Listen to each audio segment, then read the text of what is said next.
नमस्कार दोस्तों, राहुल गांधी ने अपनी 1.25 घंटे के विस्फोटक खुलासे में जो डिजिटल और मैनुअल वोटर लिस्ट का मामला उठाया था और इस पूरी कहानी को वोट चोरी से जोड़ा था, अब बिहार के एसआईआर में ये मामला सही होता दिख रहा है।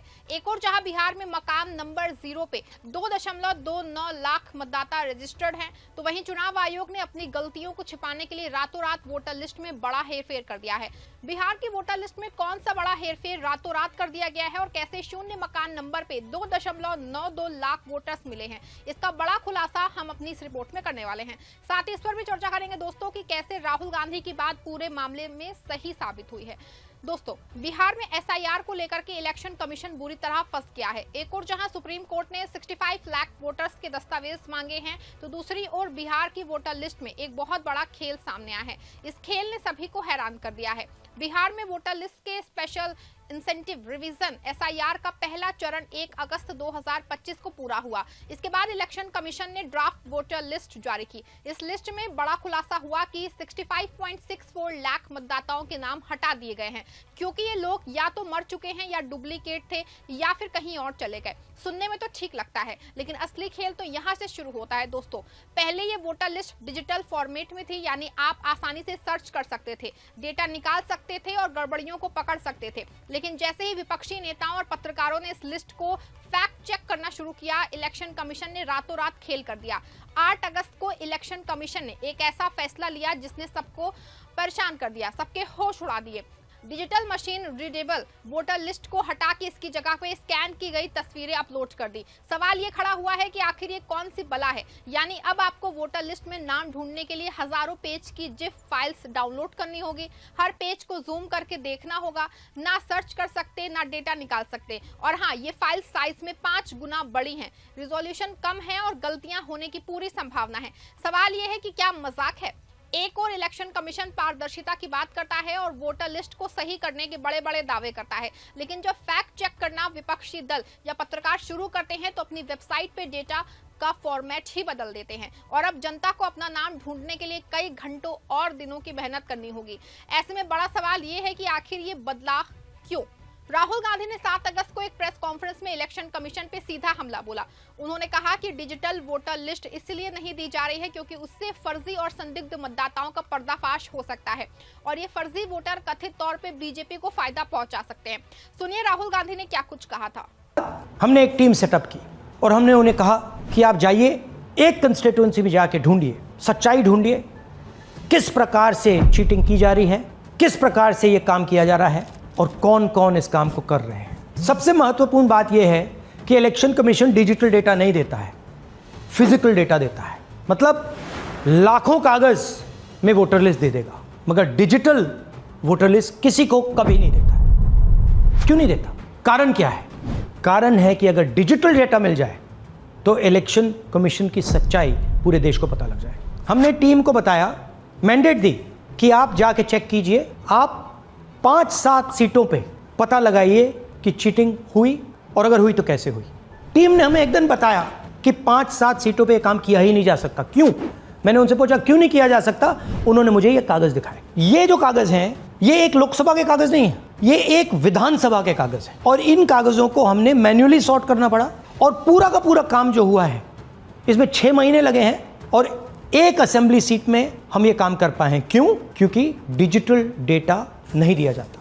अगर इलेक्शन कमीशन ने हमें डिजिटल डेटा दिया होता तो हम ये कार्रवाई पूरे देश में, हर लोकसभा में, हर विधानसभा में 15 मिनट में करके दिखा देते। हमारे पास अनलिमिटेड रिसोर्सेज नहीं है, इसलिए हमने ये रिसर्च सिर्फ एक लोकसभा में, एक विधानसभा सीट में की। मगर आपको बता दो कि राहुल का ये बयान बम की तरह फटा। विपक्षी दलों ने इसे जोर शोर से उठाया और पत्रकारों ने वोटर लिस्ट की जांच शुरू कर दी। लेकिन क्या हुआ? जैसे ही फैक्ट चेकिंग शुरू हुई, इलेक्शन कमीशन ने डिजिटल लिस्ट को हटा के स्कैन इमेज डाल दी। सवाल यह है कि क्या इलेक्शन कमीशन डर गया या फिर सच सामने आने की घबराहट थी या कोई और दबाव? आपको बता दो कि पूरे मामले में राहुल गांधी की बात सही साबित हो गई। आपको बता दें कि एक और जहां वोटर लिस्ट की ड्राफ्ट सूची का फॉर्मेट अचानक डिजिटल से फोटो बेस कर दिया गया, तो वहीं न्यूज लॉन्ड्री ने एक बड़ा धमाका किया है। है। न्यूज लॉन्ड्री ने एक सर्वे किया है जिसमें पता चला है कि बिहार की वोटर लिस्ट में 2.92 लाख मतदाता ऐसे हैं जिनका मकान नंबर 0 दर्ज है, यानी इन लोगों का कोई अता पता, कोई ठिकाना नहीं है। ये लोग कौन हैं? भूत हैं, प्रेत हैं या कागजों पे बनाए गए फर्जी वोटर?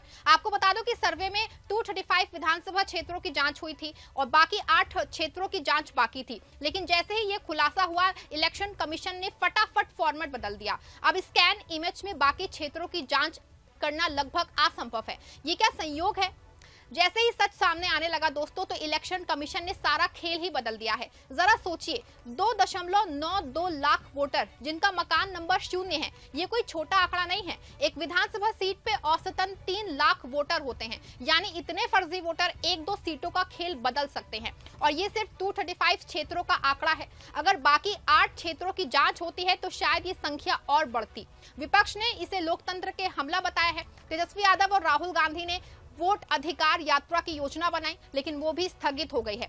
क्यों? क्योंकि तेजस्वी को इलेक्शन कमीशन ने नोटिस मिला और एफआईआर तक दर्ज हो गई।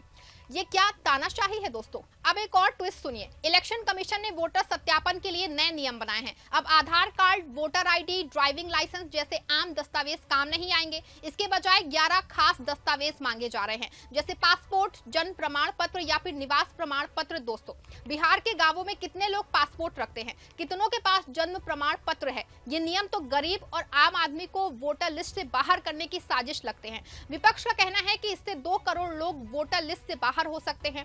इलेक्शन कमीशन कहता है कि ये अवैध घुसपैठियों को हटाने के लिए है, लेकिन सवाल ये है दोस्तों, क्या ये नियम वाकई में पारदर्शी हैं या किसी खास पार्टी को फायदा पहुंचाने का खेल है?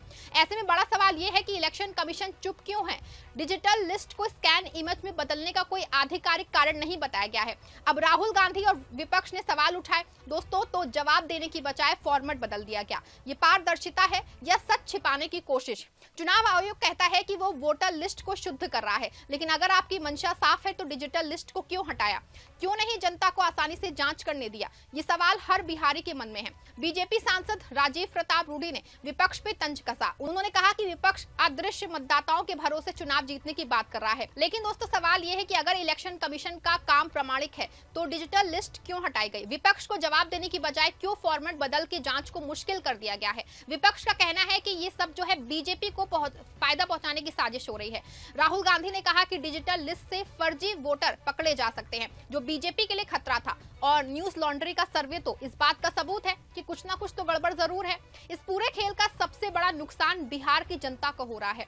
अगर आपका नाम वोटर लिस्ट में नहीं है या गलत है तो आप 1 सितंबर तक दावा और आपत्ति दर्ज कर सकते हैं, लेकिन स्कैन इमेज फॉर्मेट में नाम ढूंढना आसान नहीं है। बिहार के गाँव में कितने लोग इंटरनेट और तकनीक का इस्तेमाल कर रहे हैं आपको पता ही होगा। और अगर आपका नाम हटा दिया गया तो आप क्या होगा? आपका वोट, आपका अधिकार आपसे छिन जाएगा। ये लोकतंत्र का मजाक नहीं है तो फिर और क्या है?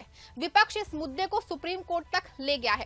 तेजस्वी और राहुल समेत कई नेताओं ने इलेक्शन कमीशन के फैसले पे सवाल उठाए हैं। सुप्रीम कोर्ट ने भी इस मामले में 5 बड़े सवाल पूछे हैं। हालांकि वोटर लिस्ट में काटे गए 65 लाख मतदाताओं का नाम काटने की वजह इलेक्शन कमीशन नहीं दे सकता है। हालांकि इतना जरूर है दोस्तों कि चुनाव आयोग ने हलफनामा जरूर दिया है, लेकिन इस हलफनामे से काम चलने वाला नहीं है, क्योंकि 13 अगस्त को मामले की सुनवाई होनी है। क्या हलफनामे पे सुप्रीम कोर्ट मान जाएगा या फिर सुप्रीम कोर्ट फिर से 65 लाख वोटर्स के नाम कटने की वजह पूछेगा? वैसे ये बात तो आने वाले समय में पता चल जाएगी। लेकिन दोस्तों, बिहार की वोटर लिस्ट को डिजिटल फॉर्मेट से फोटो फॉर्मेट में कर दिया गया है। इससे ना तो फैक्ट चेक हो सकता है, ना ही कोई गलती आसानी से जनता पकड़ सकती है। फिर फैक्ट चेक करने के लिए एक विधानसभा में 6-6 महीने निकल सकते हैं और चुनाव आयोग की खामियां जब तक पकड़ी जाएंगी तब तक बिहार में नई सरकार बन चुकी होगी। दोस्तों, बिहार का चुनाव नजदीक है। अगर वोट लिस्ट में गड़बड़ी रही तो इसका असर नतीजों पे पड़ सकता है। और ये सिर्फ बिहार की बात नहीं है, अगर ये साजिश कामयाब हुई तो बाकी राज्यों में भी यही खेल हो सकता है। आपको बता दूं कि राहुल गांधी और विपक्ष ने सच सामने लाने की कोशिश की है, लेकिन इलेक्शन कमीशन ने डिजिटल लिस्ट को फोटो फॉर्मेट में बदल के जांच को मुश्किल कर दिया है।